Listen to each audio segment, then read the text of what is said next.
கர்த்தர் நல்லவர். ஆண்டவராகிய இயேசு நாமத்தில் உங்களுக்கு வாழ்த்தல் உண்டாகட்டும். கர்த்தர் உங்களை நேசிக்கிறார். இயேசு ஆசீர்வதிக்க சித்தமாக இருக்கிறார். பரிசுத்த வேதாகமத்தில் எழுதப்பட்டிருக்கிறது. யோவான் 16ஆம் அதிகாரம் 20வது வசனம், உங்கள் துக்கம் சந்தோஷமாய் மாறும் என்று எழுதப்பட்டிருக்கிறது. உங்கள் துக்கம் சந்தோஷமாக மாறும் என்று எழுதப்பட்டிருக்கிறது. இந்த உலகத்தில் நல்லபடியாக வாழ வேண்டும் என்றும் ஆசீர்வாதமாக இருக்க வேண்டும் என்பதுதான் எல்லாருடைய விருப்பமும் வாஞ்சுமாக இருக்கிறது. ஆனாலும் சில சூழ்நிலைகளில் நாம் நடக்கிறது போல நினைக்கிறது போல அது நடப்பதில்லை.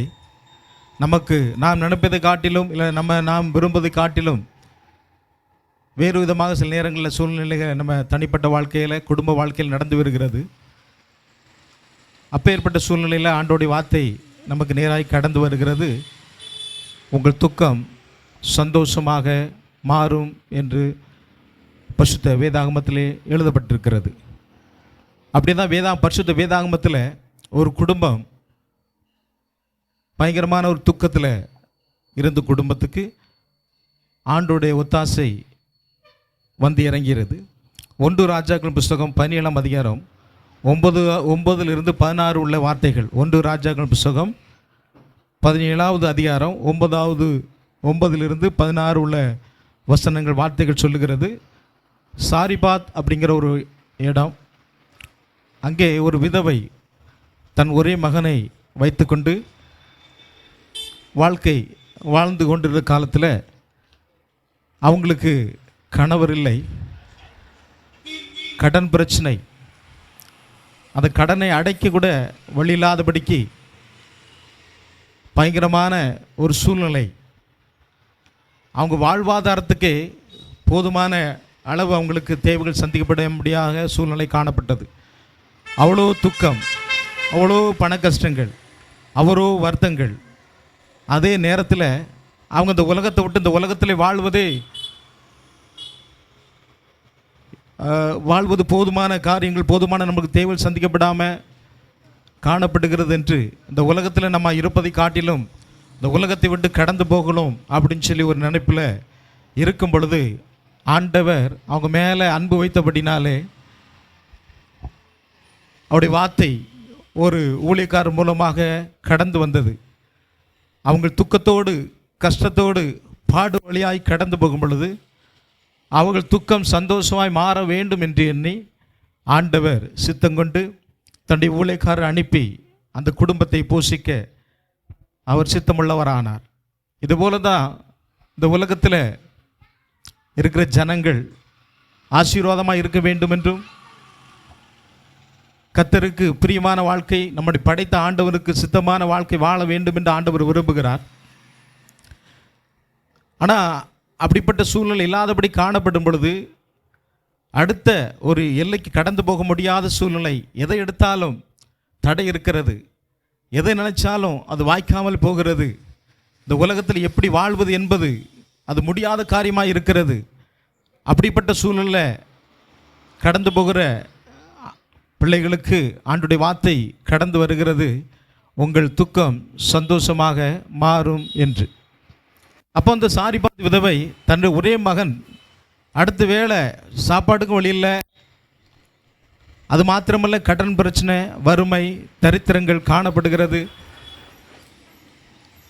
அப்போ அந்த உலகத்தை பற்றி கடந்து போக வேண்டும் என்று நினைக்கிற வேளையில் ஒரு ஊழியக்காரர் அங்கே கடந்து வந்து அவருக்கு ஒரு ஆண்டுடைய வார்த்தைக்கு கீழ்ப்படைய வேண்டும், அந்த சத்தத்துக்கு கீழ்ப்படைய வேண்டும் என்று எண்ணம்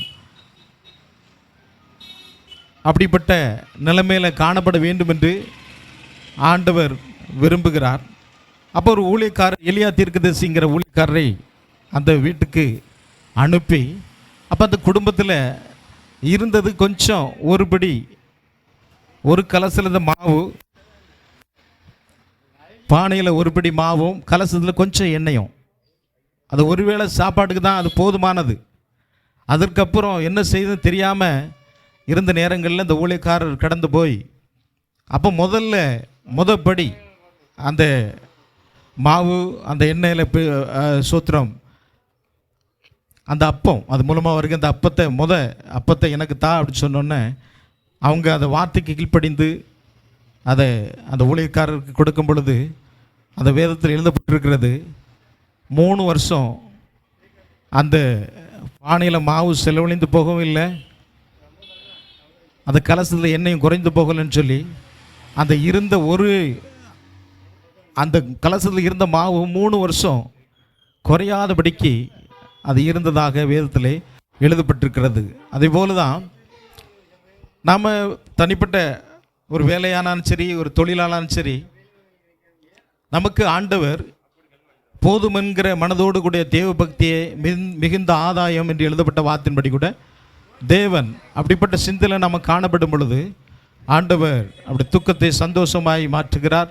அப்படி வார்த்தைக்கு கீழ்ப்படிய வேண்டும் என்று, ஆண்டவருடைய வார்த்தைக்கு கீழ்ப்படிய வேண்டும், அப்படி வார்த்தைகளுக்கு செவி கொடுத்து நம்மை உண்டாக்கின தேவனுக்கு நாம் பிரியமான வாழ்க்கை வாழ வேண்டும் என்று ஆண்டவர் விரும்புகிறார். அப்படி வாழாத பட்சத்தில் தான் கஷ்டங்கள் பாடுகள் வருகிறது.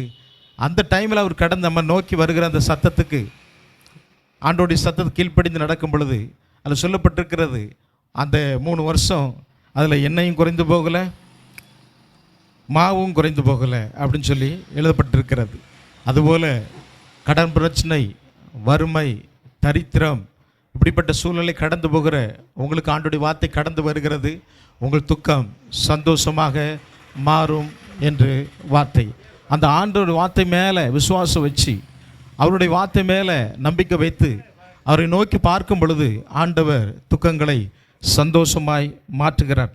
அது மாத்திரமல்ல, அந்த சூழ்நிலை கடந்து போன பிறகு அவங்க சரி நம்முடைய தேவைகளெல்லாம் சந்திக்கப்பட்டு இனி சோத்திரம் ஆண்டவரை தேட வேண்டாம் இருக்கிற நிலைமையில் அந்த விதவையானவளுக்கு இருக்கிற அந்த ஒரே மகன் சோத்திரம் மரணத்துக்கு நேராக கடந்து போகிற ஒரு சூழ்நிலை காணப்பட்டது. ஆனாலும் அதுக்கப்புறம் தான் அவங்க நினச்சாங்க, நம்ம சரீரத்துக்கான மாத்திரமல்ல, நம்ம சரீர தேவையான உணவு மாத்திரமல்ல, நம்ம ஆத்துமாவுக்கும் உணவு தேவைப்படுகிறது. ஒரு மனுஷனுடைய சரீரத்தில் 3 பகுதியாக இருக்கிறது, ஆவி, ஆத்துமா, சரீரம் என்று. அப்போ அவங்க சரீரத்துக்கு போதுமானது மட்டும் போதும்னு நினைக்கிற சூழ்நிலையில், ஆனால் அந்த மகனுக்கு கடுமையான சூழ்நிலை அவனும் மரணத்தால் பாதிக்கப்பட்டு இந்த உலகத்தை விட்டு கடந்து போகிற சூழ்நிலை வரும் பொழுது அவங்க உணர்வடைகிறாங்க, நம்ம ஆத்துமாவுக்கும் தேவையான ஒன்று தேவைப்படுகிறது என்று உணர்ந்து கொள்ளும் பொழுது அந்த மகனுக்கு ஒரு விடுதலை கிடைப்பதோடு கூட அந்த விதவையான தாயானவள் அவங்க கடன் பிரச்சனை எல்லாம் மாறி போக, அது மாத்திரமல்ல அந்த குடும்பம் மரணத்திலிருந்து தப்பிக்கப்பட்டது. அது அவங்களுடைய வாழ்வாதாரம் ஆசீர்வாதமாக இருந்தது.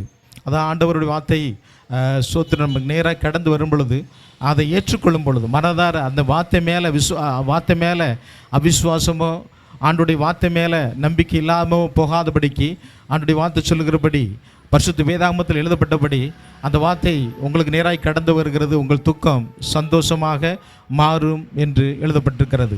அது மாத்திரமல்ல, இதே போல் ஒரு துக்கம் அதே பரிசுத்த வேதாகமத்தில் இன்னொரு இடத்துல எழுதப்பட்டிருக்கிறது. 2 ராஜாக்களின் புஸ்தகம் 6ஆம் அதிகாரம் 1-7.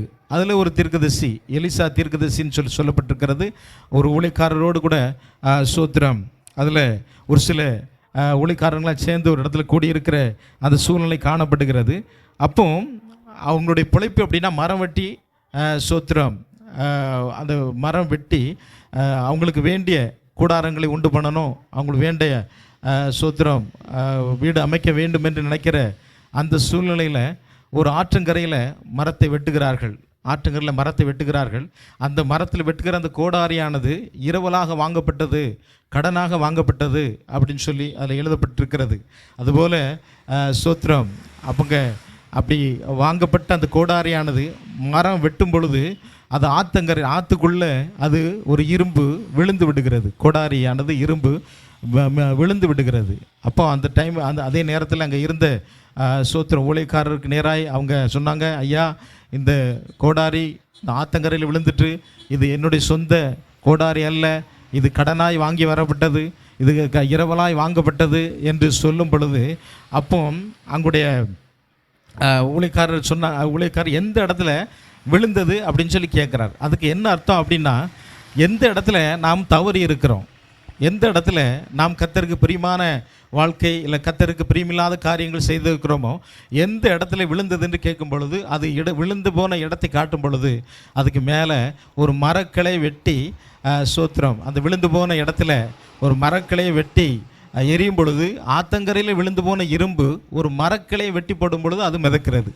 இரும்பு இந்த உலகத்தில் மிதக்கும் அப்படின்னு சொல்லி யாரும் சொல்ல முடியாது. ஆனால் ஆண்டோடைய வார்த்தைக்கு கீழ்ப்படிந்து எந்த இடத்துல விழுந்தது அப்படின்னு சொல்லி சோத்திரம் நம்ம உணர்ந்து கொண்டோமானால், எந்த இடத்துல கர்த்தருக்கு பிரியமில்லாத காரியங்கள் செய்தோம், எந்த இடத்துல நம்ம தவறு செய்கிறோம், நம்ம குடும்பங்கள் தவறு செய்திருக்கிறதுன்னு சொல்லி உணர்ந்து ஆண்டோடைய வார்த்தைக்கு நேராக என்னை கடந்து போகும் பொழுது, இனி நம்ம வாழ முடியாது, இல்லை இவ்வளோதான், இதுக்கு மேலே நடக்காது அப்படிங்கிற சூழ்நிலையை கூட மாற்ற தேவனாலே கூடும். ஆண்டோடைய வார்த்தை சொல்லுகிறது, மனிதனால் கூடாதது தேவனால் கூடும் என்று எழுதப்பட்டிருக்கிறது. தேவனாலே எல்லாம் கூடும். எப்பேற்பட்ட சூழ்நிலையானாலும் சரி, உங்களுடைய சூழ்நிலைகள் இல்லை குடும்ப சூழ்நிலைகள், உங்களுடைய வாழ்க்கையில் எப்பேற்பட்ட சூழ்நிலையானாலும் சரி, இரும்பை மிதக்கப்பட்டிருக்க ஒரு கொப்பை வெட்டி போட்டு அதை இரும்பை மிதக்க பண்ணுகிறார். வேதத்தில் எழுதப்பட்டுகிறது, அந்த கொப்பு அப்படி என்பது அது மரம் அப்படிங்கிறது சிலுவையை குறிக்கிறது.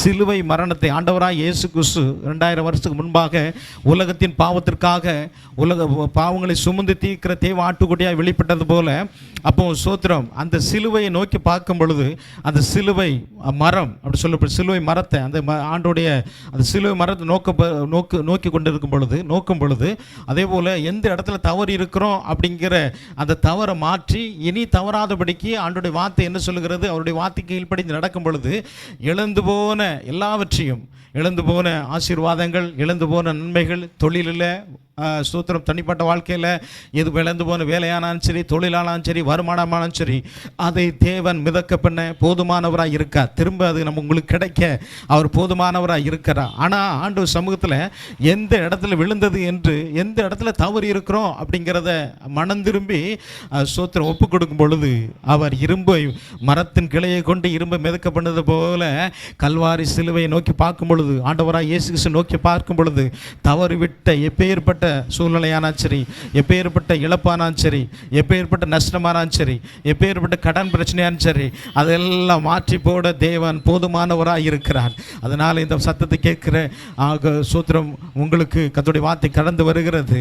எந்த இடத்துல தவறி இருக்கிறோன்னு சொல்லி உணர்ந்து ஆண்டவருக்கு நேராய் உங்கள் வாழ்க்கையை அர்ப்பணிக்கும் பொழுது, கர்த்தருக்கு நேராய் ஆண்டவராய் இயேசு கிறிஸ்து நேராய் உங்கள் வாழ்க்கையை ஒப்படைக்கும் பொழுது, அந்த கல்வாரிய சிலுவை நோக்கி பார்க்கும் பொழுது, நம்ம இழந்து போன ஆசீர்வாதங்கள், இழந்து போன நன்மைகளை தர அவர் போதுமானவராக இருக்கிறார். அப்படி வார்த்தை சொல்லுகிறபடி உங்கள் துக்கம் சந்தோஷமாக மாறும் என்று எழுதப்பட்ட வார்த்தையின்படி கூட சந்தோஷமாய் கர்த்தர் மாற்றி ஆசீர்வாதமாய் நடத்துவார். அப்படிப்பட்ட கிருபையில் அது எந்த இடத்துல விழுந்துன்னு சொல்லும் பொழுது, அது கரெக்டாக விழுந்த உடனே, அது இரும்பு மிதத்த உடனே அவங்க கை நீட்டி எடுக்கிற அளவுக்கு அது மிதந்து அவங்களுக்கு நேராய் கடந்து வந்தது. அதுபோல் கையை விட்டு போனது, வாழ்க்கையை விட்டு போனது, குடும்பத்தை விட்டு போனது, எதுவாக இருந்தாலும் சரி, கர்த்தருடைய வார்த்தைக்கு நேராய், கர்த்தருடைய சிலுவைக்கு நேராய், ஆண்டவருக்கு நேராய் திரும்பும் பொழுது அந்த இழந்து போனதை சோத்திரம் எப்பேற்பட்ட சூழ்நிலையானாலும் சரி, அந்த சூழ்நிலையை கர்த்தர் மாற்ற அவர் போதுமானவராக இருக்கார். முடிந்து போன வாழ்க்கைக்கு முற்றுப்புள்ளியை எடுத்து காமா போட்டு அதை தொடர்ந்து ஓட கர்த்தர் உங்களுக்கு உதவி செய்வாராக. கர்த்தருடைய வார்த்தை உங்களுக்கு பலன் கொடுப்பதாக. இயேசு நாமத்தில் பிதாவே.